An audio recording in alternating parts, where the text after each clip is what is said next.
ati biyya waaqayyo gooftaan kee dhaala godhee siif kennutti galtee qabattee yeroo keessa jiraattu midhaan lafichaa isa waaqayyo gooftaan kee siif kennu irraa jalqaba galfattu keessaa fuudhii gubootti naqi. Iddoo waaqayyo maqaan isaa akka itti waamamuuf fo'ate sanatti geessi. Lubichi isa yeroo sana hojii irra jiruunis ani har'a biyya waaqayyo nuuf kennuudhaaf abboota keenyaaf kakate sanatti galuu koo waaqayyo gooftaan kee duratti nan beeksisa jedhe. Yommus lubichi guboo sana si harkaa fuudhee fuula iddoo aarsaa waaqayyo gooftaa keetii dura haa kaa'u. Kana booddee immoo ati waaqayyo gooftaa kee duratti abbaan koo nama haraam isa jooraa ture inni namoota muraasa wajjin biyya Gibxiitti gadi bu'ee galaa ta'ee achi jiraate. Achitti saba guddaa jabaadhaa fi baay'ee ta'ee warri Gibxii immoo nu miidhanii nu rakkisanii garbummaa jabaa jalas nu galchanii. Yommus nuyi waaqayyo gooftaa abboota keenyatti hin hiyyanne. Waaqayyo sagalee keenya dhaga'ee rakkina keenya hojii keenya isa ulfaataa cunqurfamuu keenyas hin arge.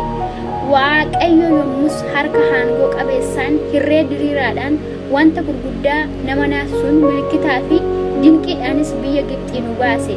Inni gara iddoo kanaatti nu fide. Biyya aannanii fi damma baasu kana nuuf kenne.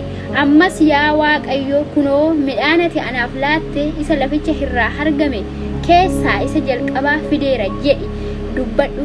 Isas fuula waaqayyo gooftaa kee dura kaa'i. Waaqayyo gooftaa kee durattis sagadi. Ati namni Leewwii galaanis hin gidduu jirus wanta gaarii waaqayyo gooftaan kee siif mana keetiifis kenne hundumaatti in gammadda. Ati waggaa sadaffaa waggaa itti 10 keessaa tokko baasanitti midhaan galfatte keessaa 10 keessaa tokko baaftee namichi Leewwii namni galaan ijoolleen abbaan irra hin jirre dubartiin abbaan manaa irraa du'es keellaa mandara keetii keessatti nyaatanii akka quufaniif erga laattee fi immoo fuula waaqayyo gooftaa kee duratti kunoo ani qooda qulqullaa'aa sana mana kootii baaseera. Akka habboommii kee isa ati na habboomte hundumaattis namicha Leewwii fi nama galaadhaaf ijoollee abbaan irra hin jirreef dubartii abbaan manaa irraa du'eefis kenneera. Ani abboommii kee keessaa isa tokko irra illee hin darbine. Isaan hin raafannes. Utuun gaddatti jiruu qooda qulqullaa'aa sana irraa hin nyaanne. Utuun akka seeraatti hin qullaa'inis isa irraa waan tokko hin fuune. Ani isa irraa fuudhees warra du'aniif aarsaa hin dhiyeessine. Sagalee waaqayyo gooftaa kootii dhaga'ee waan ati na habboomte hundumaas godheera. Ati bantiiwwan waaqaa iddoo jireenya kee isa qullaa'aa irraa gadi ilaali. Israa'eliin saba kee laficha isa akkuma abboota keenyaaf kakattettis nuuf laatte isa aannanii fi damma baasu kanas eebbisi jedhi.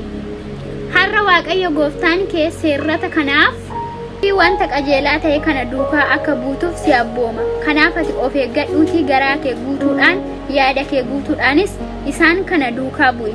Har'a waaqayyo gooftaan kee akka ta'e atis karaa isaa irra akka adeemtu seerrata isaa abboommii isaa fi wanta qajeelaa ta'e akka eegdu sagalee isaas akka dhageessu beeksifteetta. Waaqayyo akkuma si abdachiisetti ati addumaan saba dhuunfaa isaa akka taate abboommii isaa hundumaas eeguun akka si irra jiru har'a beeksiseera. Inni immoo ol si fuudhee jajamuudhaan maqaa godhachuudhaan ulfinaanis saba ofii isaatii uume hundumaa gararraa akka hooltu gochuudhaaf akkuma abdachiisuu isaatti saba isaaf qulqullaa'e akka taatu beeksiseera. Ayyaa obboloota lafa jirtanitti nagaa waaqayyo isiniif haa baay'atu. Kunoo barumsa keenyatti fuunee barachaa jirra. Waaqayyo nu gargaare.